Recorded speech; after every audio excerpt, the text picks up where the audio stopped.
Ça peut être soit le micro même ou le. Bonjour. Donc, bonjour, je m'appelle Marie-Lou Gagnon et je suis physiothérapeute et je viens tout juste de terminer mon MBA dans le but de me consacrer à 100% à mon projet de start-up. Voici Mathieu Damour, mon cofondateur et qui est un développeur logiciel passionné.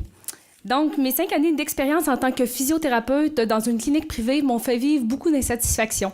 Au cours de ces années, j'ai constaté que beaucoup de patients venaient consulter assez tard dans l'histoire de leur maladie, ce qui faisait en sorte que ça orientait encore davantage notre système de santé vers une approche curative plutôt que préventive.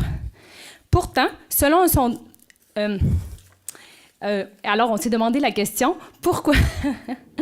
Pourquoi, si la demande est présente et si l'offre peut y répondre, n'assistons-nous pas déjà à un virage plus marqué en termes de prévention? Donc, pourtant, selon un sondage maison, 90% des gens désirent fortement intégrer de bonnes habitudes de vie afin d'être en meilleure santé physique et mentale.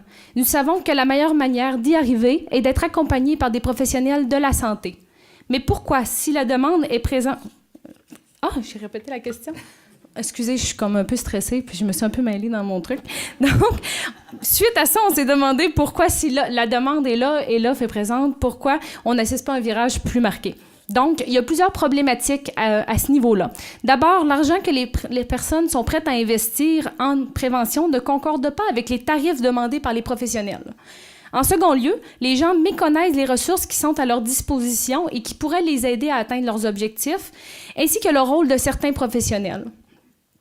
En troisième lieu, plusieurs personnes ont une vision incomplète de leur santé, ne la voyant pas dans un cadre holistique, mais par exemple en omettant la santé mentale dans leur objectif bien-être. Du côté des professionnels, le manque d'efforts en prévention entraîne une surcharge au niveau curatif. Cette surcharge rend encore plus difficile l'éducation des patients, ce qui amplifie davantage la problématique.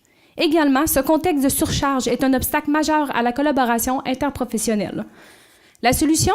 Imaginez-vous maintenant un endroit virtuel qui réunira une communauté de professionnels de tous les domaines de la santé. Ceux-ci contribueront à du contenu fiable et de haute qualité destiné à accompagner les utilisateurs grâce à l'intelligence artificielle. Ainsi, les utilisateurs pourront bénéficier de leur sagesse de manière autonome et sans frais. Les utilisateurs pourront également à tout moment demander un accompagnement plus étroit et personnalisé à distance, moyennant des frais qu'ils seront en mesure de payer. Et même, ils pourront facilement rencontrer en personne un professionnel de leur localité. L'impact que l'on recherche est à plusieurs niveaux. Nous voulons catalyser un virage dans notre système de santé en encourageant les gens et les entreprises à investir temps et argent dans la prévention de leur santé. Nous voulons que cette communauté de professionnels soit supportée dans sa volonté d'éduquer la population et que son impact soit porté à une plus grande échelle. Il me reste une page.